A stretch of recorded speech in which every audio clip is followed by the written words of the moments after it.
નમસ્કાર મિત્રો, સ્વાગત છે તમારું અમારી ચેનલને વિકાસ સ્ટોરી પર એક નવા વિડીયોમાં। મિત્રો, આ પાવન કથા જો તમે મહાશિવરાત્રિના દિવસે ભક્તિભાવથી સાંભળી લેશો તો ભક્તો તમારા જીવનમાં સુખનો સૂર્ય જરૂર ઉગશે। પરંતુ યાદ રાખજો, આ સામાન્ય કથા નથી। આ તે જ હૃદય સુધી પહોંચે છે જેમાં ભગવાન શિવ માટે સાચો પ્રેમ, અડગ વિશ્વાસ અને નિષ્કપટ ભક્તિ વસે છે। કહેવાયું છે કે જે વ્યક્તિ આ કથાને પૂર્ણ શ્રદ્ધાથી સાંભળે છે તેના સંતાનો પર આવેલા દુઃખ, કષ્ટ, ગરીબી અને સંકટ મહાદેવની કૃપાથી રાખ સમાન વિલીન થઈ જાય છે। સંતાનને લાંબી આયુષ્ય, પરિવારને સમૃદ્ધિ અને જીવનમાં શાંતિ, આ બધું સ્વયં મહાદેવ પ્રદાન કરે છે। પરંતુ ભક્તજનો, એક અગત્યની વાત હૃદયમાં ઉતારી લેજો।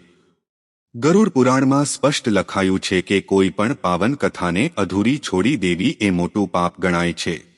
જે ભક્ત કથા વચ્ચે છોડે છે તેને ન પુણ્ય પ્રાપ્ત થાય છે, ન આશીર્વાદ અને ન તો મહાદેવની વિશેષ કૃપા। તેથી જો તમે સાચે જ તમારી સંતાનની ખુશી, પરિવારની રક્ષા અને તમારા ઘરમાં શિવકૃપાની છાયા ઈચ્છતા હો તો આ કથાને અંત સુધી જરૂર સાંભળજો, કારણ કે તેનો અંતિમ ભાગ સૌથી વિશેષ અને કલ્યાણકારી છે। કથા શરૂ કરતા પહેલા એક નાનકડું પવિત્ર કાર્ય કરી દો। નીચે કમેન્ટમાં હર હર મહાદેવ લખી દો। આ માત્ર શબ્દ નથી, આ તો મહાદેવ સાથે જોડાવાનું પ્રથમ પવિત્ર પગલું છે। ચાલો ભક્તજનો, હવે મનને શાંત કરો, શ્રદ્ધાને હૃદયમાં સ્થાપિત કરો અને પૂર્ણ વિશ્વાસ સાથે આ દિવ્ય કથાનું શ્રવણ શરૂ કરીએ। આ કથા છે એક નાના ધૂળ માટીથી ખરડાયેલા ગામની, જ્યાં જીવનની રફતાર બહુ ધીમી હતી અને જ્યાં આશાના કિરણો ઘણીવાર વાદળોની પાછળ છુપાયેલા રહેતા હતા। આ જ ગામના એક કાચા તૂટેલા મકાનમાં રહેતી હતી માં સરિતા, જેમની દુનિયા તેમના બે દીકરાઓની આસપાસ ફરતી હતી। મોટો દીકરો હતો મગન, જેની આંખોમાં બાળપણથી જ જવાબદારીની ઝલક હતી, અને નાનો હતો સંજય, જે પોતાની માની જેમ જ શાંત સ્વભાવનો અને મનનો સાચો હતો। તેમના ઘરમાં ધન સંપત્તિના નામે માત્ર હતું એક તૂટેલું દીવડું અને જૂની થઈ ગયેલી શિવજીની એક તસવીર। માં સરિતાની સંપત્તિ તો તેમનો અતૂટ વિશ્વાસ હતો। સવારથી સાંજ સુધી તેમના હોઠ પર માત્ર એક જ મંત્ર હતો, ઓમ નમઃ શિવાય। દરેક મુશ્કેલીમાં, દરેક કોડિયા પહેલા, દરેક શ્વાસમાં તે શિવનું જ નામ લેતી હતી। તેમને વિશ્વાસ હતો કે તેમના ભોલેનાથ તેમની પરીક્ષા લઈ રહ્યા છે, પરંતુ અંતમાં તે જ તેમની નાવ પાર લગાવશે। મગન અને સંજય બાળપણથી જ કઠોર પરિશ્રમ કરતા આવી રહ્યા હતા। ગામમાં મજૂરીનું કામ હોય કે કોઈના ખેતરમાં મદદ કરવી, બંને ભાઈ ક્યારેય પાછળ નહોતા ખસતા। પરંતુ કહેવાય છે ને કે જ્યારે સમય ખરાબ હોય છે તો મહેનતનું ફળ પણ ઓછું મળે છે। ઘણીવાર તો એવું થતું હતું કે સાંજે ઘરે પાછા ફરતા હતા તો તેમની મા પાસે તેમને જમાડવા માટે માત્ર પાણી અને મીઠું જ હોતું હતું। તે સમયે સરિતામાની આંખોમાં ભીનાશ આવી જતી હતી, પણ બીજી જ પળે તે મલકાઈને કહેતી હતી, ગભરાશો નહીં મારા બાળકો, આ લુખું સુખું ભોજન પણ શિવનો પ્રસાદ છે। જે દિવસે તે ખુશ થશે તે દિવસે આપણા આંગણામાં પણ ખુશીઓના ફૂલ ખીલશે। મગનનું મન આ વાતોથી હજુ વધારે દુઃખી થઈ જતું હતું। તે જાણતો હતો કે તેની માની ભક્તિ સાચી છે, પણ તેની જુવાની માને આ હાલતમાં જોઈને તડફડતી હતી। તે રાતભર જાગતો અને વિચારતો કે ક્યાં સુધી આવું ચાલશે? શું અમારા ભાગ્યમાં માત્ર સંઘર્ષ જ લખ્યો છે? તે પોતાની ભુજાઓને જોતો જેમાં અપાર શક્તિ હતી, પણ તેને લગાવવા માટે ગામમાં કોઈ મોટો અવસર ન હતો। એક દિવસ ગામમાં એક વિચિત્ર હલચલ થઈ। લોકોએ જોયું કે ગામના કાચા રસ્તા પર એક ચમકતી મોટી ગાડી આવીને ઊભી રહી છે। તે ગાડીમાંથી ઉતર્યો એક અમીર, શાનદાર કપડાં પહેરેલો માણસ, જેના હાથમાં સોનાની ઘડિયાળ હતી અને તેના ચહેરા પર એક અલગ જ ચમક હતી। ગામવાળાઓએ ગણગણાટ શરૂ કરી દીધો, આ કોણ છે? આ ક્યાંથી આવ્યો છે? મગન અને સંજય પણ દૂર ઊભા રહીને આ દ્રશ્ય જોઈ રહ્યા હતા। તેમની આંખો પેલા માણસની ચમચમાતી કાર અને તેના સાફ સુથરા કપડાં પર સ્થિર થઈ ગઈ। આ માણસ ગામનો ન હતો। જલ્દી જ ખબર પડી કે તે માણસ પાસેના શહેરમાંથી આવ્યો છે। એ શહેર જેનું નામ તેમણે માત્ર વાર્તાઓમાં સાંભળ્યું હતું, જ્યાં મોટી મોટી ઇમારતો હોય છે અને જ્યાં પૈસા ઝાડ પર ઉગે છે એવું લોકો માનતા હતા. સંજયે પોતાના મોટા ભાઈના ખભા પર હાથ રાખ્યો અને ધીરેથી કહ્યું, ભાઈ, શું આપણે પણ ક્યારેક આવા બની શકીશું? મગને ઊંડો શ્વાસ લીધો. પહેલા અમીર માણસને જોવો તેમના માટે માત્ર એક દ્રશ્ય ન હતું, પણ તે એક પ્રતીક હતું, એક સંકેત હતો કે તેમના જીવનમાં પણ બદલાવની સંભાવના છે. તેણે સંજયને જોયો, પછી આસમાન તરફ જોયું, જાણે શિવજીને પૂછી રહ્યો હોય કે શું હવે સમય આવી ગયો છે પ્રભુ? એ જ રાત્રેમાં સરિતા જ્યારે પોતાની શિવ પૂજા કરી રહી હતી ત્યારે મગન અને સંજય તેમની પાસે આવ્યા. મગને કહ્યું, માં, હવે વધારે નહીં. અમે તમારી આ હાલત નથી જોઈ શકતા. અમે નિર્ણય લીધો છે. માં સરિતાએ પ્રેમથી તેમના ચહેરા પર હાથ ફેરવ્યો અને કહ્યું, કેવો નિર્ણય મારા લાલ? સંજયે ઉત્તર આપ્યો, માં, અમે શહેર જઈશું. એ જ શહેર જ્યાંથી પેલો માણસ આવ્યો હતો. અમને ખબર છે કે ત્યાં કામ છે, ત્યાં અવસર છે. અમે ત્યાં મજૂરી કરીશું, કંઈક શીખીશું અને તમારા માટે એક ખુશહાલ જીવન લઈને પાછા આવીશું. માં સરિતાની આંખોમાં આંસુ આવી ગયા. તેમના બાળકોનો આ નિર્ણય તેમને એક મોટી ચેતવણી લાગી રહ્યો હતો. શહેર એક માયાજાળ જેવું હતું જ્યાં તેમના સીધા સાદા બાળકો ખોવાઈ પણ શકતા હતા, પણ તેમના વિશ્વાસે તેમને હિંમત આપી. તેમણે પોતાના બંને દીકરાઓને ગળે લગાવ્યા અને તેમના કાનમાં કહ્યું, જાઓ મારા બાળકો, પણ આ વાત ધ્યાનથી સાંભળજો. પોતાના કામમાં હંમેશા ઈમાનદાર રહેજો અને દરેક પળે શિવને યાદ રાખજો. જે પણ રસ્તા પર ચાલો, દરેક બાધાને શિવની પરીક્ષા સમજજો અને જાણી લેજો કે હું અહીં તમારા માટે અખંડ જાપ કરતી રહીશ. આ વાત સાંભળીને મગન અને સંજયનો સંકલ્પ હજુ વધારે મજબૂત થઈ ગયો. બીજે દિવસે સવારના પહેલા અજવાળામાં તેમણે પોતાની માના ચરણ સ્પર્શ કર્યા અને માત્ર 2 જોડી જૂના કપડાં અને માએ આપેલું થોડું સૂકું ભોજન લઈને એક અજાણી યાત્રા પર નીકળી પડ્યા. તેમની પીઠ પર માત્ર એક પોટલી હતી, પણ તેમના હૃદયમાં ભોલેનાથનું નામ અને સપનાનો મોટો ભાર હતો. અને અહીંથી શરૂ થાય છે સંઘર્ષની અસલી કહાની. શું તેમને શહેરમાં કામ મળશે? શું તેમનો અતૂટ વિશ્વાસ તેમને તે માયાવી દુનિયામાં બચાવી શકશે?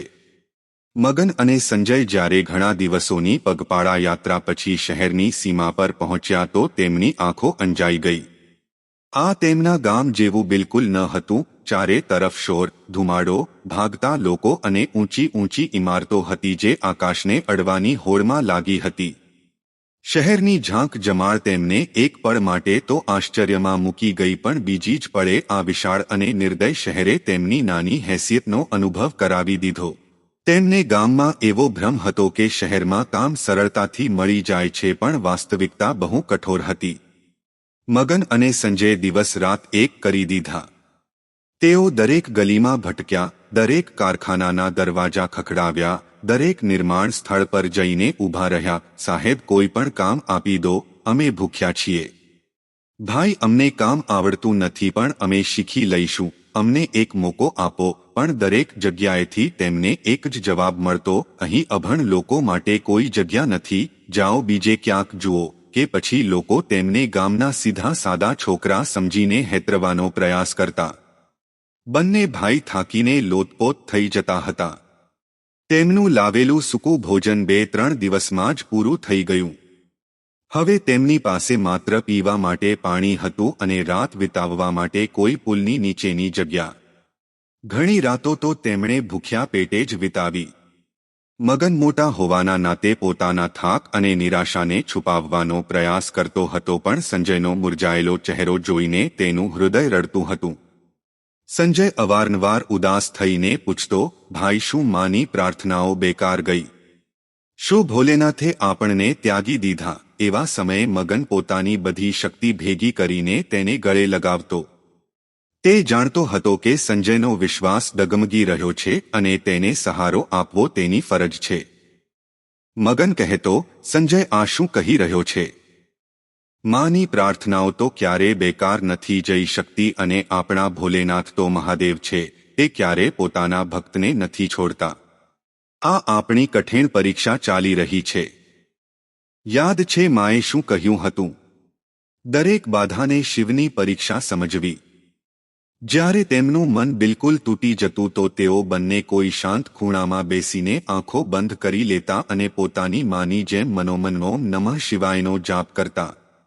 તેમને આ જાપથી એક વિચિત્ર શાંતિ અને અદૃશ્ય ઉર્જા મળતી હતી. તેમને લાગતું હતું જાણે તેમની માનો અવાજ તેમની પાસે જ ક્યાંક ગુંજી રહ્યો હોય. આ બાજુ ગામમાં સરિતાની હાલત પણ કંઈ ઠીક ન હતી. દીકરાઓ શહેર ચાલ્યા ગયા હતા અને તેમની ચિંતા તેમને અંદરને અંદર કોરી ખાતી હતી. તેમને ખબર હતી કે તેમના બાળકો કેટલા સીધા અને ભોળા છે અને શહેર કેટલું નિર્દય હોઈ શકે છે. સરિતામાએ પોતાની દરેક પળ શિવની ભક્તિમાં લગાવી દીધી હતી. તેમનું ઘર હવે એક નાનું મંદિર બની ગયું હતું. તે અખંડ દીવો પ્રગટાવીને રાખતી હતી અને દિવસમાં ઘણીવાર રુદ્રાક્ષની માળા લઈને બેસી જતી હતી. હે મારા ભોલેનાથ, મારા બાળકોને સહારો આપજો, તેમને ભટકવા ન દેતા, તેમના માર્ગની દરેક બાધાને તમે સ્વયં પાર કરજો. તે ધ્રુસકે રડતી હતી પણ બીજી જ પળે શિવનું ધ્યાન કરીને પોતાના મનને શાંત કરી લેતી હતી. તેમને પોતાના બાળકો કરતાં વધારે શિવની શક્તિ પર વિશ્વાસ હતો. તે જાણતી હતી કે શહેરની મુશ્કેલીઓ તેમના બાળકોનું કાચું મન તોડી શકે છે, પણ તેમને એ પણ વિશ્વાસ હતો કે ભક્તિની શક્તિ તેમને તૂટવા નહીં દે. માની આ અતૂટ પ્રાર્થના એક અદૃશ્ય કવચ બનીને દૂર શહેરમાં ભટકી રહેલા મગન અને સંજયને દરેક ખતરાથી બચાવી રહી હતી. એક શ્યામ સતત કામની શોધમાં નિષ્ફળ ગયા પછી બંને ભાઈ એક ખાલી પડેલી ઇમારતના ખૂણામાં બેઠા હતા. તેમની આંખોમાં નિરાશાની ઊંડી છાપ હતી. તેમનું ખિસ્સું ખાલી હતું અને પેટ ભૂખથી બળી રહ્યું હતું. મગને પોતાની નિરાશામાં એક પથ્થર ઉપાડ્યો અને તેને જમીન પર પછાડવાનો જ હતો કે તેને પોતાની માનો ચહેરો યાદ આવી ગયો, શાંત, ભક્તિમય અને વિશ્વાસથી ભરેલો. તેણે પથ્થર ફેંકી દીધો. તેણે પોતાની આંખો બંધ કરી અને ફરીથી ઓમ નમઃ શિવાયનો જાપ શરૂ કરી દીધો. સંજય પણ તેમની સાથે જોડાઈ ગયો. પરંતુ મિત્રો, કહેવાય છે ને કે રાત જેટલી અંધારી હોય સવાર એટલી જ નજીક હોય છે. હવે જુઓ ભોલેનાથે કેવી લીલા રચી. અચાનક તેમને લાગ્યું જાણે તેમના કાનોમાં કોઈનો અવાજ આવ્યો હોય, હિંમત ન હારો. જેવી તેમણે આંખો ખોલી તેમણે જોયું કે તે અંધારી ઇમારત પાસે એક નાનો ચાવાળો પોતાની દુકાન બંધ કરી રહ્યો હતો. તે માણસ તેમની પાસે આવ્યો. તેણે તેમનો થાક અને ઉદાસી જોઈ લીધી. અરે ભાઈ, તમે બંને અહીં આમ કેમ બેઠા છો? બહુ પરેશાન લાગી રહ્યા છો, પેલા માણસે પૂછ્યું. મગને પોતાની બધી કહાણી તૂટેલા શબ્દોમાં તેને સંભળાવી. ચાવાળાનું નામ હતું શંકર, એટલે કે એક વધુ સંકેત જાણે શિવજીએ તેને મોકલ્યો હોય. શંકરે તેમને જોયા, મલકાયો અને કહ્યું, ગભરાશો નહીં, શહેર મોટું છે પણ અહીં સારા લોકો પણ છે. તમે મારી સાથે ચાલો. પેલા અજાણ્યા શંકરે તેમને ન કેવળ પેટ ભરીને જમાડ્યા પણ તેમને એક બહુ મોટો સહારો પણ આપ્યો. તેણે તેમને જણાવ્યું કે શહેરની બહાર એક મોટી ફેક્ટરી છે જ્યાં નવા મજદૂરોને કામ પર રાખવામાં આવી રહ્યા છે અને તે તેમને ત્યાં સુધી પહોંચાડી દેશે. મગન અને સંજયે પેલા અજાણ્યા શંકરની સામે માથું ઝુકાવ્યું. આ ઈશ્વરીય મદદ હતી. આ તેમને સ્પષ્ટ અનુભવ થઈ રહ્યો હતો. તેમની માની પ્રાર્થનાઓ કામ કરી રહી હતી. હવે તેમની પાસે એક દિશા હતી, એક ઉમ્મીદનું કિરણ હતું. બીજા દિવસે તે બંને ભાઈ પેલા શંકરની મદદથી શહેરથી થોડે દૂર આવેલી એક વિશાળ કારખાનાના દરવાજે ઊભા હતા. તેમના શરીરમાં હજુ પણ થાક હતો પણ તેમના મનમાં એક નવો ઉત્સાહ હતો. મગન અને સંજય તે વિશાળ કારખાનાના ગેટની સામે ઊભા હતા. ધુમાડા અને મશીનોના અવાજથી તેમને થોડો ગભરાહટ થઈ રહ્યો હતો પણ હવે પાછળ હટવાનો કોઈ રસ્તો ન હતો. તેમણે ઊંડો શ્વાસ લીધો અને અંદરની તરફ ડગલા ભર્યા.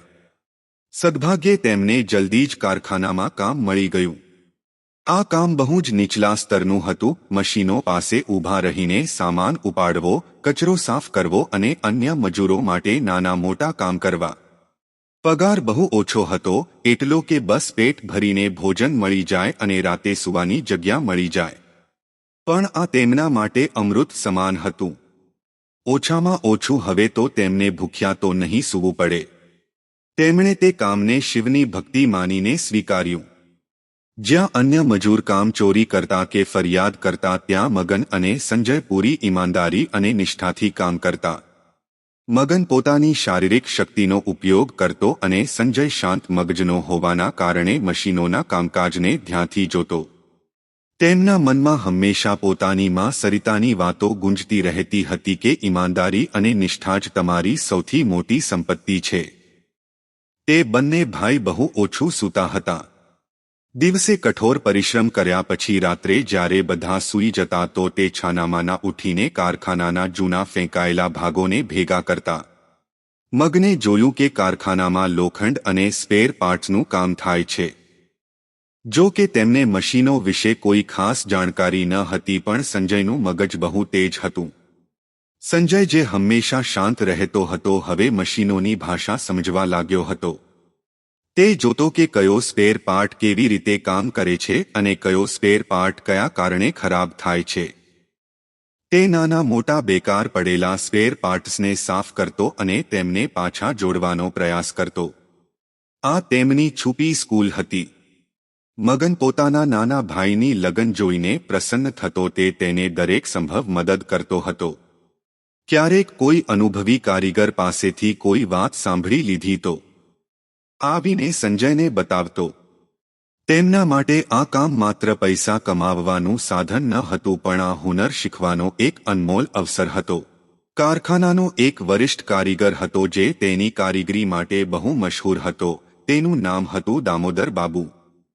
તે સ્વભાવે થોડા કડક હતા અને કોઈને સરળતાથી શીખવતા ન હતા. એક દિવસ દામોદર બાબુનું એક મહત્વપૂર્ણ મશીન ખરાબ થઈ ગયું. મોટા મોટા કારીગરોએ તેને ઠીક કરવાનો પ્રયાસ કર્યો, પણ સફળતા ન મળી. કારખાનાનું ઉત્પાદન રોકાઈ ગયું, જેનાથી બધાને ચિંતા થવા લાગી. મગન અને સંજય દૂર ઊભા રહીને આ બધું જોઈ રહ્યા હતા. સંજયે ધ્યાનથી તે તૂટેલા સ્પેર પાર્ટને જોયો જેને કારીગરોએ અલગ મૂકી દીધો હતો. મગને તેને ના પાડી, સંજય, તું કેમ જોખમ લઈ રહ્યો છે? આ મોટા કારીગરોનું કામ છે. પણ સંજયના મનમાં એક વિચિત્ર વિશ્વાસ હતો. તેણે ધીરેથી દામોદર બાબુ પાસે જઈને નમ્રતાથી પૂછ્યું, બાબુજી, શું હું આ સ્પેર પાર્ટને એકવાર જોઈ શકું છું? દામોદર બાબુને તે મજૂરના સાહસ પર થોડો ગુસ્સો આવ્યો, પણ જ્યારે તેમણે સંજયની આંખોમાં નિષ્ઠા અને જ્ઞાનની તરસ જોઈ તો તે શાંત થઈ ગયા. જા જોઈ લે, આમ પણ હવે તો આ ભંગાર જ છે, તેમણે વ્યંગમાં કહ્યું. સંજયે સ્પેર પાર્ટ ઉપાડ્યો. તેણે તેને સાફ કર્યો અને પોતાની વર્ષોની મહેનતથી શીખેલા અનુભવના આધારે તેમાં એક નાની એવી ખામી ઓળખી અને પોતાના ઓજારો જે તેણે ભંગારમાંથી જ બનાવ્યા હતા તેનાથી તેને ઠીક કરવાનો પ્રયાસ કર્યો. થોડીવારની મથામણ પછી તેણે તે સ્પેર પાર્ટ લાવીને દામોદર બાબુને આપ્યો. દામોદર બાબુએ અકળામણમાં તે સ્પેર પાર્ટ મશીનમાં લગાવ્યો અને તેને ચાલુ કર્યું અને પછી ચમત્કાર થયો. જે મશીન કલાકોથી બંધ હતું તે સરળતાથી ચાલવા લાગ્યું. દામોદર બાબુની આંખો આશ્ચર્યથી ફાટી રહી ગઈ. તેમને વિશ્વાસ ન થયો કે જે કામને મોટા મોટા કારીગરો ન કરી શક્યા તે આ ભોળાભાળા ગામના છોકરાએ કરી બતાવ્યું. તેમણે પૂછ્યું, આ તે કેવી રીતે કર્યું બાળક? સંજયે માત્ર એટલું કહ્યું, બાબુજી, મેં આને રોજ જોયું છે, આ કેવી રીતે કામ કરે છે. આ બધું મહાદેવની કૃપા છે અને મેં બસ પોતાની માની શીખ યાદ રાખી કે કામને મનથી કરો. તે દિવસ પછી મગન અને સંજયનું માન સન્માન કારખાનામાં વધી ગયું. દામોદર બાબુએ તેમને પોતાના શિષ્ય બનાવી લીધા. તેમણે તેમને કઠિન અને નવું હુનર શીખવવાનું શરૂ કર્યું. બંને ભાઈ હવે માત્ર મજૂર ન હતા, તે કુશળ કારીગર બનવાની રાહ પર હતા. મગન જ્યાં હવે મેનેજમેન્ટ અને વ્યવસ્થાપનના ગુણ શીખી રહ્યો હતો, ત્યાં સંજય મશીનરી અને ટેકનિકલ જ્ઞાનમાં પારંગત થતો જઈ રહ્યો હતો. તેમને ખબર પડી ગઈ હતી કે આ શિવનો જ આપેલો અવસર છે. ગામમાં માં સરિતાને હજુ પણ તેમના દીકરાઓની કોઈ ખબર મળી ન હતી. તે પોતાના ઘરમાં આંસુ અને ભક્તિની વચ્ચે ઝૂલી રહી હતી. પણ એક રાત્રે તેમણે સ્વપ્નમાં જોયું કે શિવજી સ્વયં તેમની સામે ઊભા છે અને મલકાઈ રહ્યા છે. તેમણે સરિતામાને કહ્યું, તારા બાળકો પર મારી કૃપા છે. તેમનો વિશ્વાસ અને તારો જાપ તેમને સાચા માર્ગ પર લઈ જઈ રહ્યો છે. હવે ચિંતા ન કર. માં સરિતા સવારે ઉઠી તો તેમનું મન શાંતિ અને આનંદથી ભરેલું હતું. તેમને ખબર હતી કે હવે તેમના બાળકોને રસ્તો મળી ચૂક્યો છે. મગન અને સંજયે હવે પૂરતા પૈસા બચાવી લીધા હતા અને માસ્ટર કારીગરી શીખી લીધી હતી. શહેરે તેમને તોડવા માંગતા હતા પણ તેમને શહેરમાંથી શીખવાનું પસંદ કર્યું હતું.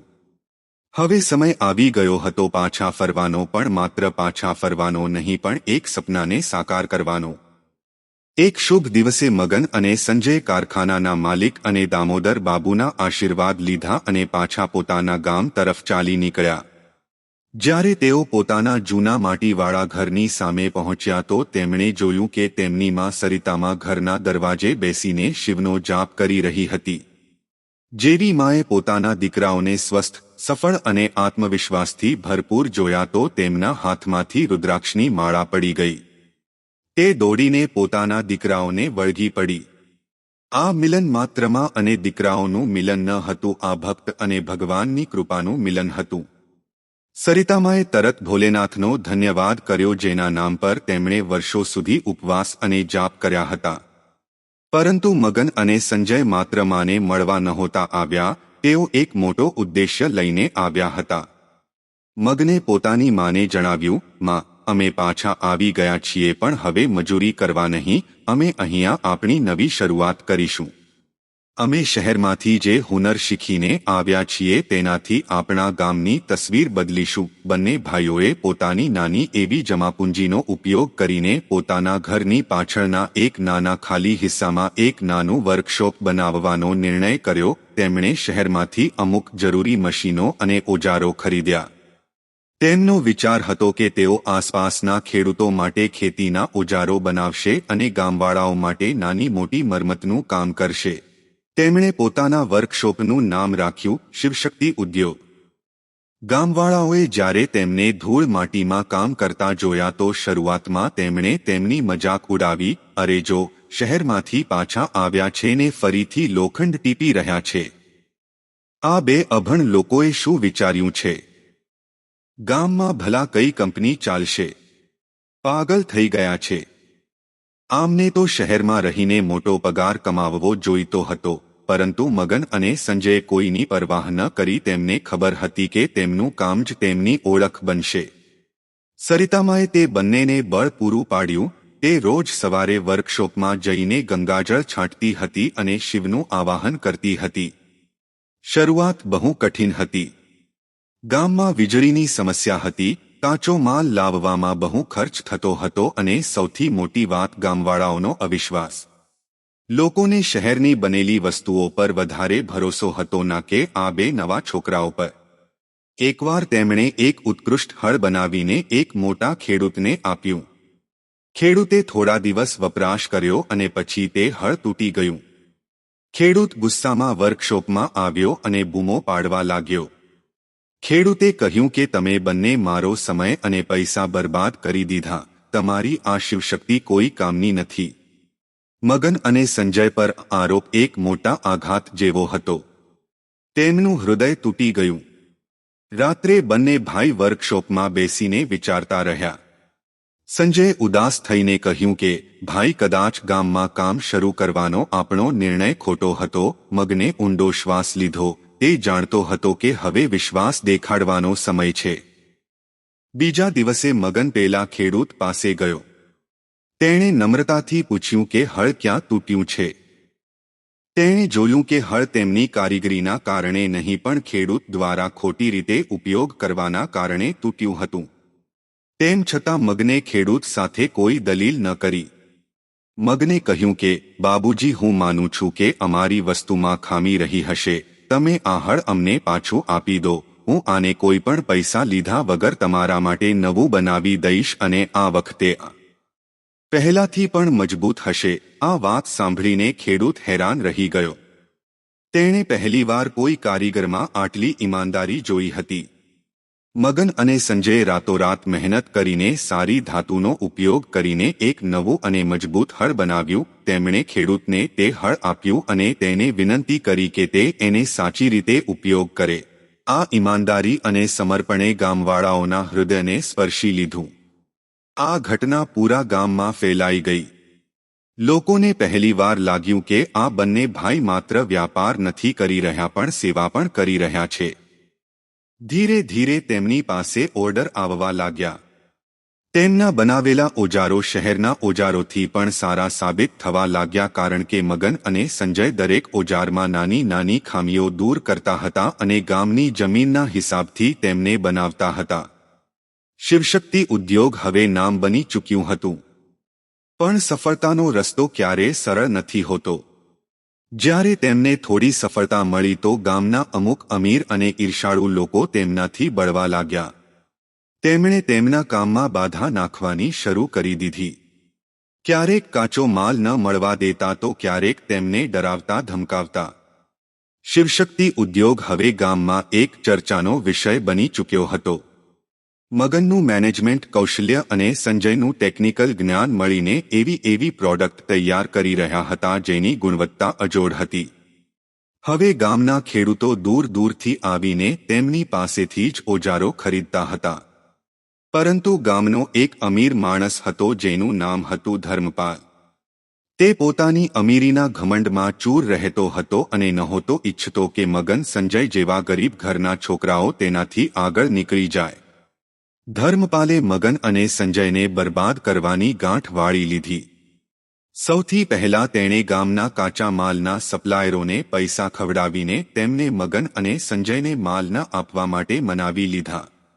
જ્યારે બંને ભાઈ સવારે કામ પર ગયા તો તેમને ખબર પડી કે તેમનો બધો કાચો માલ ખતમ થઈ ચૂક્યો છે અને કોઈ તેમને માલ આપવા તૈયાર નથી. મગને ચિંતામાં સંજયને પૂછ્યું કે સંજય, આ શું થઈ રહ્યું છે? બધા રસ્તા બંધ થઈ ગયા છે. સંજયે ઉત્તર આપ્યો કે ભાઈ, આ કોઈ સંયોગ નથી, આ શત્રુની ચાલ છે. મગન જાણતો હતો કે આ ધર્મપાલનું કામ છે. તેણે ધર્મપાલ પાસે જઈને નમ્રતાથી વાત કરવાનો પ્રયાસ કર્યો પણ ધર્મપાલે તેમને અપમાનિત કર્યા અને કહ્યું કે જાઓ, પોતાની પેલી તૂટી ફૂટી વર્કશોપને બંધ કરો અને પાછા શહેરમાં જઈને મજૂરી કરો. આ વેપાર તમારા કામનો નથી. મગનને ગુસ્સો આવ્યો પણ તેણે ધીરજ રાખી. તેને પોતાની માની વાત યાદ હતી. ગુસ્સો વિનાશનું પહેલું પગલું છે. જ્યારે બંને ભાઈ નિરાશ થઈને ઘરે પાછા ફર્યા તો સરિતામાએ તેમને જોયા. તે તરત સમજી ગઈ કે તેમને દૈવી પરીક્ષાનો સામનો કરવો પડી રહ્યો છે. સરિતામાએ તેમને બેસાડ્યા, પોતાના હાથે પાણી પીવડાવ્યું અને કહ્યું, મારા બચ્ચાઓ, જ્યારે તમે સાચા રસ્તા પર ચાલો છો તો બાધાઓ મોટી આવે છે.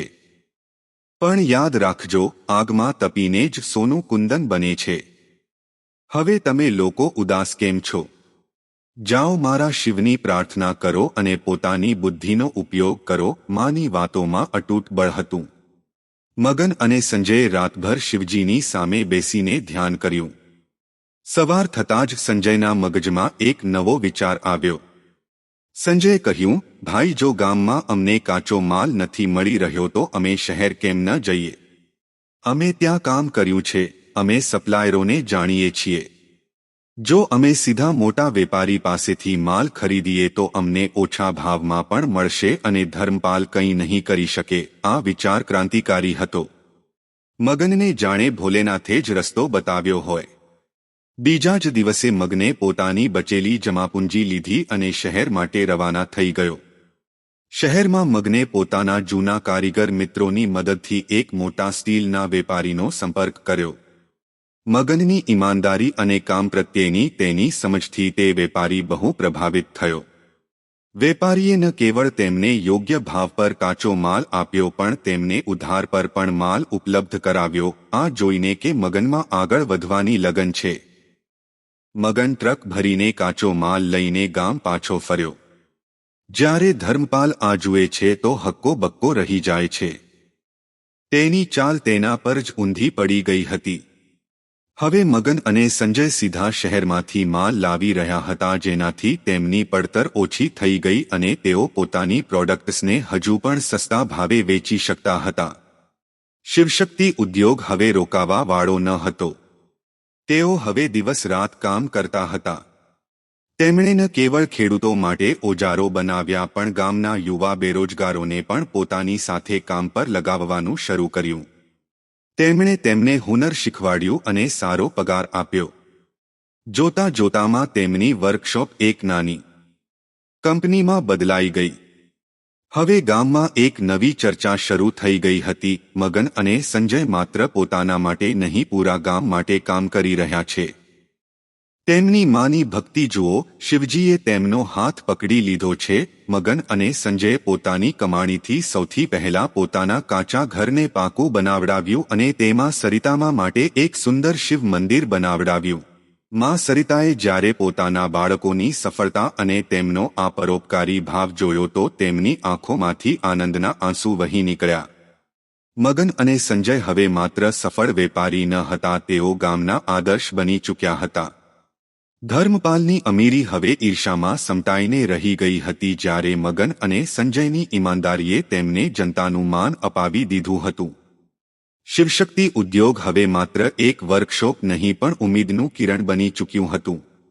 મગને પોતાની સફળતાનો શ્રેય હંમેશા પોતાની માની ભક્તિ અને ભોલેનાથની કૃપાને આપ્યો. તેમનું માનવું હતું કે તેઓ માત્ર માધ્યમ છે, કામ તો મહાદેવ કરાવી રહ્યા છે. મગને હવે વેપાર વિસ્તાર પર ધ્યાન આપવાનું શરૂ કર્યું. તેમણે જોયું કે તેમની પ્રોડક્ટની ગુણવત્તા આસપાસના અન્ય શહેરોમાં વેચાતા સામાથી ક્યાંય સારી છે. સંજયે એક અદ્ભુત યંત્ર બનાવ્યું કારણ કે ગામમાં વીજળીની સમસ્યા રહેતી હતી. સંજયે ખેતી માટે એક એવું યંત્ર વિકસિત કર્યું જે ઓછી ઉર્જાનો ઉપયોગ કરીને વધારે કામ કરી શકે. આ અનોખા ઓજારના સમાચાર આસપાસના જિલ્લાઓમાં ફેલાઈ ગયા. ખેડૂતોએ આને ભોલેબાબાનું યંત્ર કહેવાનું શરૂ કર્યું કારણ કે આ સંકટમાં કામ આવતું હતું. એક દિવસ જિલ્લા મુખ્યાલયથી એક સરકારી અધિકારી તેમના ગામે આવ્યો. આ અધિકારી ખેતીવાડી વિભાગનો હતો અને તે પેલા ઓછી ઉર્જાવાળા ઓજાર વિશે સાંભળીને આવ્યો હતો. અધિકારીએ તેમની વર્કશોપ જોઈ. મગનના મેનેજમેન્ટ અને સંજયના જ્ઞાનથી તે બહુ પ્રભાવિત થયો. અધિકારીએ મગનને કહ્યું, મગનજી, આ તમારું યંત્ર ક્રાંતિકારી છે. આનાથી આપણા પૂરા જિલ્લાના નાના ખેડૂતોને બહુ લાભ થશે.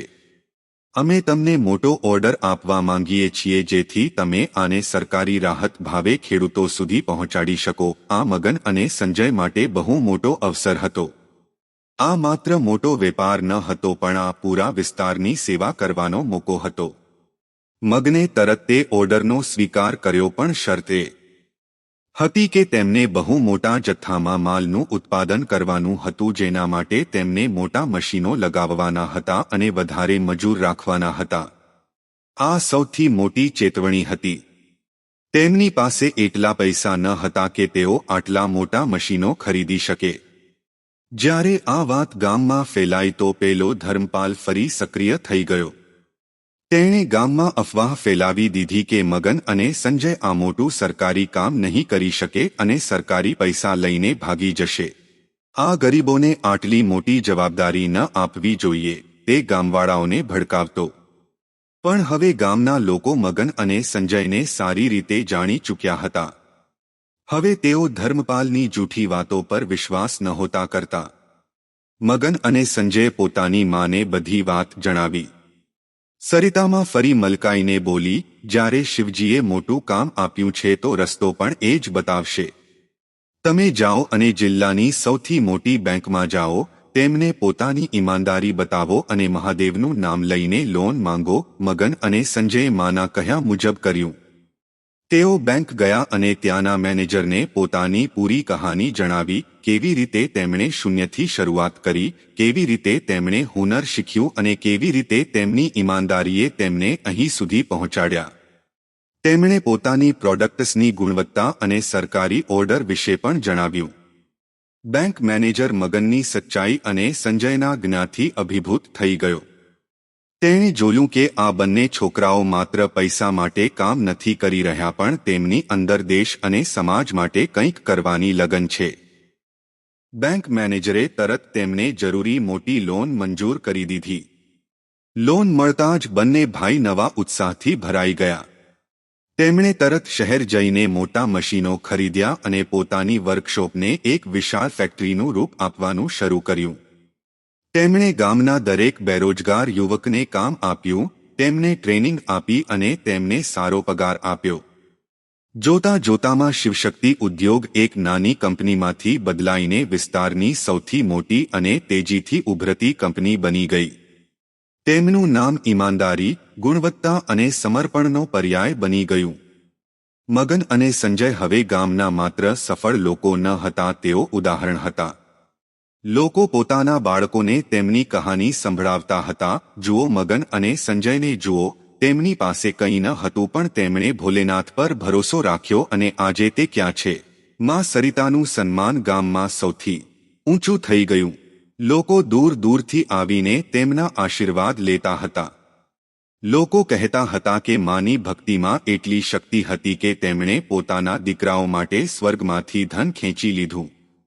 માં બસ મલકાતી હતી અને કહેતી હતી કે આ બધું મારા ભોલેનાથની લીલા છે. પરંતુ હવે આ બંને ભાઈ સફળતાની ઊંચાઈ પર પહોંચી ચૂક્યા હતા. હવે સમય હતો જીવનના આગલા પડાવનો, જેના વિશે સરિતામાં અવારનવાર વિચાર્યા કરતી હતી. મગન અને સંજયે પોતાની સફળતાનો ઉપયોગ સૌથી પહેલા ગામની ભલાઈ માટે કર્યો. તેમણે ગામના કાચા રસ્તાઓને પોતાના ખર્ચે પાકા કરાવ્યા. તેમણે એક નાની હોસ્પિટલ અને એક સ્કૂલ પણ ખોલાવી, જેથી ગામના બાળકો સારું શિક્ષણ પ્રાપ્ત કરી શકે. તેમણે ગામના દરેક ગરીબ પરિવારની મદદ કરી. કોઈની દીકરીના લગ્નમાં દાન આપ્યું તો કોઈના બાળકોના ભણતરનો ખર્ચ ઉપાડ્યો. તેમની સાદગી અકબંધ હતી. આટલા અમીર બન્યા પછી પણ મગન અને સંજયમાં જરાય ઘમંડ નહોતો આવ્યો. તેઓ આજે પણ ગામવાળાઓને એવી જ નમ્રતાથી મળતા હતા. તેઓ આજે પણ પોતાના નવા મોટા ઘરના બદલે પોતાની માં સાથે સાફસૂથરું પણ સાધારણ જીવન જીવતા હતા. પેલી બાજુ ગામનો તે અમીર માણસ ધર્મપાલ, જે તેમનાથી ઈર્ષા કરતો હતો, હવે શાંત થઈ ચૂક્યો હતો. તે જોતો હતો કે મગન અને સંજયની સચ્ચાઈએ તેમને ક્યાં પહોંચાડી દીધા છે, જ્યારે તેનો દ્વેષ તેને ક્યાંય ન લઈ ગયો. આ વાત ધ્યાનથી સાંભળજો. જ્યારે માણસ પોતાની ભૂલ સ્વીકારી લે છે ત્યારે શિવજી તેને પણ અપનાવી લે છે. એક દિવસ ધર્મપાલ સ્વયં શર્મિંદા થઈને મગનની વર્કશોપમાં આવ્યો અને પોતાના કર્યા પર માફી માંગી. મગને તેને ગળે લગાવ્યો અને કહ્યું, ધર્મપાલજી, આપણે બધા ભાઈ છીએ. જે થયું તેને ભૂલી જા. જો તમે ઈચ્છો તો તમે પણ અમારી કંપનીમાં કંઈક કામ જોઈ શકો છો. મગનના આ મોટા મનથી ધર્મપાલનું મન બદલાઈ ગયું. તેણે અનુભવ્યું કે અસલી દોલત પૈસામાં નહીં પણ સાદગી અને દયાભાવમાં હોય છે. હવે ગામમાં એક નવા રિવાજ શરૂ થઈ ગયો હતો. જ્યારે કોઈ મોટો નિર્ણય લેવાનો હોય કે કોઈને સાચી રાહ જોઈતી હોય તો લોકો મગન, સંજય અને સૌથી વધારે માં સરિતા પાસે આવતા હતા. માં સરિતાને ગામમાં દેવીનો દરજ્જો પ્રાપ્ત હતો. તેમની ભક્તિ અને ત્યાગની કહાની ગામના ઘરે ઘરમાં સંભળાવાતી હતી. જ્યારે પણ કોઈ તેમનું માન કરતું કે તેમના આશીર્વાદ લેતું તો માં સરિતા હંમેશા કહેતી હતી કે આ મારું સન્માન નથી, આ ભોલેનાથના નામ અને સાચા કર્મનું સન્માન છે. એક સાંજમાં સરિતા પોતાના ઘરના નાના શિવમંદિરમાં બેઠી હતી. મગન અને સંજય તેમની પાસે આવ્યા. હવે તેઓ પૂરી રીતે સ્થપાઈ ચૂક્યા હતા. તેમની કંપની જિલ્લાની સૌથી મોટી કંપની બની ચૂકી હતી. મગને કહ્યું, માં, અમે બધું જ હાંસિલ કરી ચૂક્યા છીએ. તમારી પ્રાર્થનાઓ, અમારો પરિશ્રમ બધું જ સફળ રહ્યું. હવે તમારી શું ઈચ્છા છે? માં સરિતાની આંખોમાં પ્રેમ ભરેલો સંતોષ હતો. તેમણે પોતાના બંને દીકરાઓના હાથ પોતાના હાથમાં લીધા અને કહ્યું, મારા દીકરાઓ, મેં તમને ઈમાનદારીથી જીવતા શીખવ્યું. તમે ઈમાનદારીથી વ્યાપાર કરતા શીખી ગયા. પરંતુ હવે મારા મનમાં એક જ મોટી ઈચ્છા છે. સંજયે પૂછ્યું, શું માં? અમને કહો, અમે તેને તરત પૂરી કરીશું. માં સરિતાએ ઊંડો શ્વાસ લીધો અને મલકાતા કહ્યું, મેં ઈચ્છું છું કે મારા બંને દીકરાઓના ઘર વસે. હું તેમના લગ્ન જોવા માંગુ છું. આ સાંભળીને બંને ભાઈ શરમાઈ ગયા. માએ આગળ કહ્યું, પણ સાંભળો, હું તમારા લગ્ન કોઈ અમીર ઘરની છોકરી સાથે નહીં કરાવું. હું જાણું છું કે તમે હવે સૌથી અમીર છો અને તમને ઘણા મોટા પ્રસ્તાવ આવશે, પણ હું ઈચ્છું છું કે તમારી જીવન સંગીની એવી હોય જે સાદગીને સમજે, જેણે સંઘર્ષ જોયો હોય અને જેના મનમાં ભગવાન માટે પ્રેમ હોય, જેણે તમારી જેમ જ મુશ્કેલી જોઈ હોય જેથી તે ધનનું મૂલ્ય સમજી શકે. મગન અને સંજય તરત હા પાડી દીધી. તેમને પોતાની મા પર પૂરો વિશ્વાસ હતો. તેમણે કહ્યું, માં, તમારી ઈચ્છા જ અમારો આદેશ છે. તમે જે છોકરીને પસંદ કરશો અમે તેની સાથે જ લગ્ન કરીશું. માં ખુશીથી ભરાઈ ગઈ. તેમણે શિવજી સામે માથું ટેકવ્યું અને પોતાની ઈચ્છાની પૂર્તિ માટે પ્રાર્થના કરી. બીજે જ દિવસેમાં સરિતાએ ગામની બે બહુ જ ગરીબ પણ સંસ્કારી છોકરીઓને શોધી કાઢી. એક છોકરીનું નામ પલ્લવી હતું જે સરળતાની મૂર્તિ હતી અને બીજી છોકરીનું નામ રચના હતું જે સેવાભાવથી ભરેલી હતી. બંને જ છોકરીઓ મહેનતી હતી અને ભગવાન પર અતૂટ વિશ્વાસ રાખતી હતી. જ્યારે ગામવાળાઓને ખબર પડી કે જિલ્લાના સૌથી મોટા ઉદ્યોગપતિ મગન અને સંજય ગામની બે ગરીબ પણ નેક છોકરીઓ સાથે લગ્ન કરવા જઈ રહ્યા છે તો બધા આશ્ચર્યચકિત થઈ ગયા. અમીર અને ઘમંડી લોકો તો આ નિર્ણય પર હસ્યા, પણ સાધારણ જનતાએ સરિતામાની સાદગી અને દીકરાઓની નમ્રતાને સલામ કરી. સરિતામાએ ધનના દેખાડાથી દૂર પૂરી રીતે ભક્તિમય અને સાદગીપૂર્ણ વિવાહ સમારોહ આયોજિત કરવાનો નિર્ણય કર્યો. તેમણે કહ્યું કે આ વિવાહ શિવની કૃપાથી થઈ રહ્યા છે એટલે આમાં સાંસારિક આડંબરની કોઈ જગ્યા નહીં હોય. વિવાહની તૈયારીઓ શરૂ થઈ.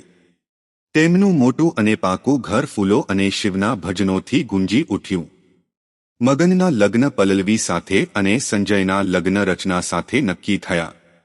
સૌથી પહેલા સરિતામાએ બંને દીકરાઓ અને તેમની થનારી વહુઓને શિવ મંદિરમાં બોલાવ્યા. તેમણે કહ્યું, જુઓ બાળકો, તમે ધનવાન બની ગયા છો, પણ આ ધનનું અસલી મૂલ્ય ત્યારે જ છે જ્યારે તમે આને શિવના ચરણોમાં રાખીને જુઓ.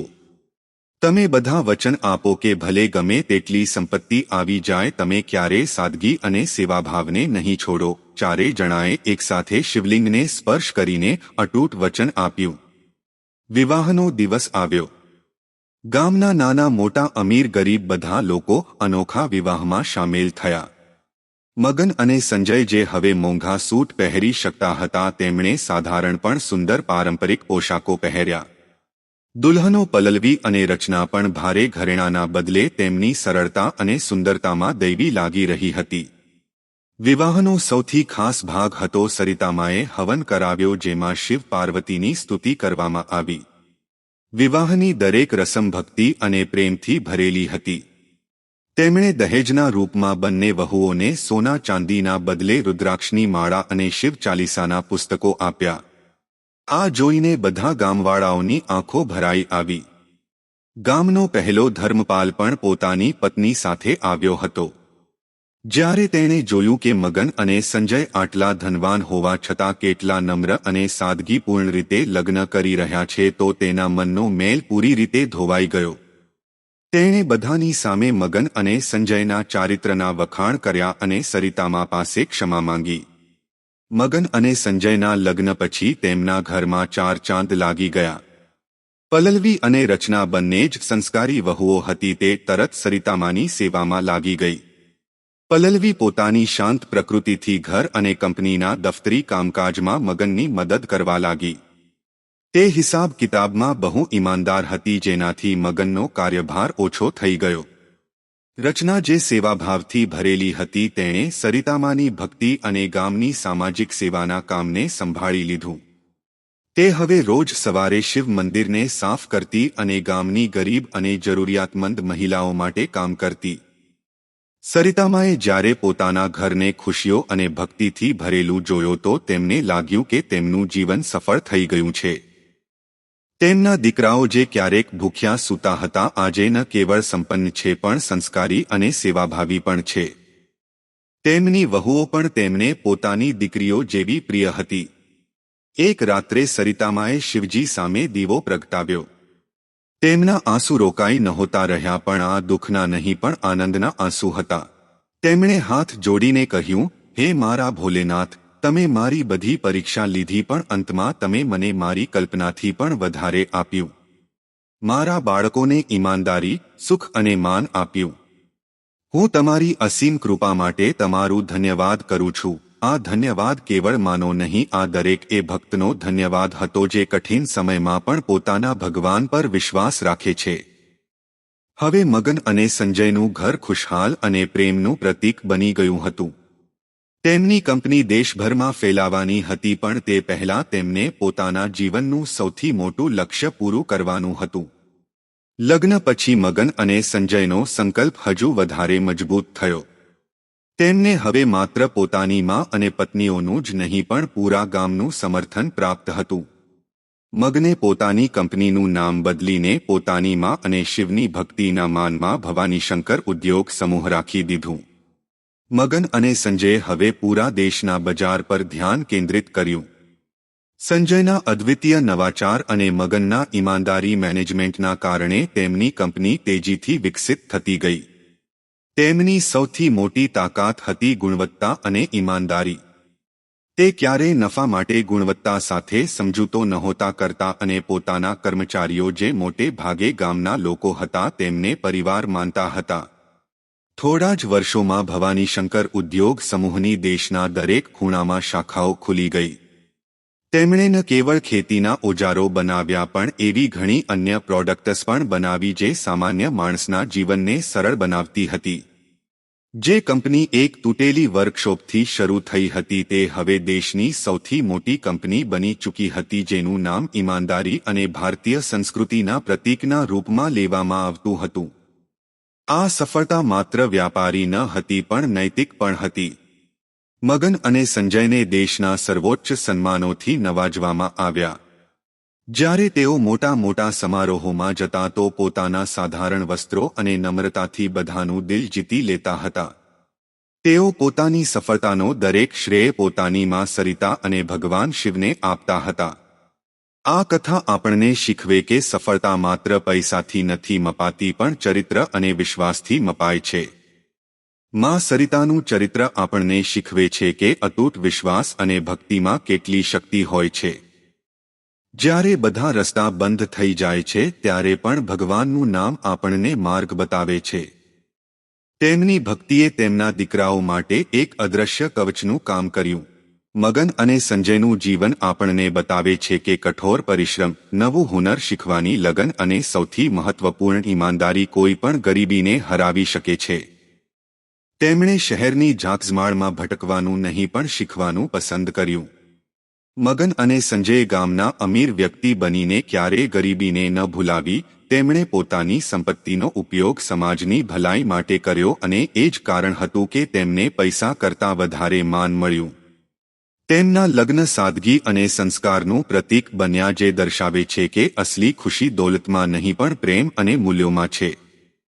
આજે પણ તે ગામમાં જેને હવે શિવપુરી કહેવામાં આવે છે, લોકો મગન અને સંજયની કહાની સંભળાવે છે. તેમની કંપની ભવાની શંકર ઉદ્યોગ સમૂહ એક અમર ઉદાહરણ છે કે જો તમે પોતાના કર્મોમાં નિષ્ઠા રાખો તો ભગવાન શિવની કૃપા તમને ગરીબીની ધૂળમાંથી ઉઠાવીને સફળતાના શિખર સુધી પહોંચાડી શકે છે. અંતમાં માં સરિતા હંમેશા એક જ વાત કહેતી હતી કે મારા બાળકોએ જે કંઈ પણ મેળવ્યું છે તે માત્ર ભોલેનાથની ઈચ્છા હતી. તેમણે તેમને પરીક્ષા આપી પણ ક્યારેય ત્યાગ્યા નહીં. એટલે મારા વહાલા શ્રોતાઓ, તમે પણ જીવનમાં ક્યારેય નિરાશ ન થાઓ. બસ પોતાના કર્મો પર ધ્યાન આપો અને દરેક પળ ઓમ નમઃ શિવાયનો જાપ કરતા રહો, કારણ કે ઈમાનદારી અને ભક્તિ જ તમારા જીવનની સૌથી મોટી સંપત્તિ છે. ભક્તજનો આવી ભક્તિ ભરેલી કથાઓ રોજ સાંભળવી જોઈએ, કારણ કે કથા સાંભળવાથી માત્ર પુણ્ય નથી મળતું, કથા મનને શાંતિ આપે છે, જીવનને એક નવી શીખ આપે છે અને આપણી ભીતર ભક્તિનો એક મધુર પ્રકાશ જગાવી દે છે. કથા સાંભળવા વાળો ક્યારે એકલો નથી રહેતો, કારણ કે તેની સાથે મહાદેવની કૃપાની છાયા ચાલે છે. જો આ પાવન કથાએ તમારા હૃદયને સ્પર્શ્યું હોય, તમને શાંતિ, શીખ અને ભક્તિનો અનોખો અનુભવ અપાવ્યો હોય, તો આવા જ દિવ્ય પ્રસંગો અને આધ્યાત્મિક કથાઓ માટે અમારી નેવિકા સ્ટોરી ચેનલને જરૂર સબસ્ક્રાઇબ કરજો. અને હવે અંતમાં, ભક્તજનો, મારી એક સાદી અને હૃદયપૂર્વક નીકળેલી પ્રાર્થના: હે ભોલેનાથ, જે પણ ભક્તે આ કથાને અંત સુધી શ્રદ્ધા, પ્રેમ અને અડગ વિશ્વાસથી સાંભળી છે, તેમની દરેક શુભ મનોકામના પૂર્ણ કરજો. તેમના ઘરમાં સુખ, શાંતિ, સમૃદ્ધિ અને આનંદની વર્ષા કરજો. તેમનો પરિવાર હંમેશા સુરક્ષિત રહે, સંતાનો પ્રગતિના માર્ગે આગળ વધે અને તેમના જીવનમાંથી દરેક દુઃખ, દરેક બાધા સદાકાળ માટે દૂર થઈ જાય. મિત્રો, આજનો વિડિયો અહીં પૂર્ણ કરીએ છીએ. આજની માહિતી તમને કેવી લાગી અને તમે આ વિડિયો કયા શહેરમાંથી જોઈ રહ્યા છો તે કમેન્ટમાં જરૂર જણાવજો. વિડિયો પસંદ આવ્યો હોય તો લાઇક કરજો અને તમારા મિત્રો સાથે શેર પણ કરજો. ચેનલ પર નવા હો તો સબસ્ક્રાઇબ કરવાનું ભૂલતા નહીં. ફરી મળીએ એક નવા દિવ્ય પ્રસંગ સાથે. ત્યાં સુધી સૌને હર હર મહાદેવ.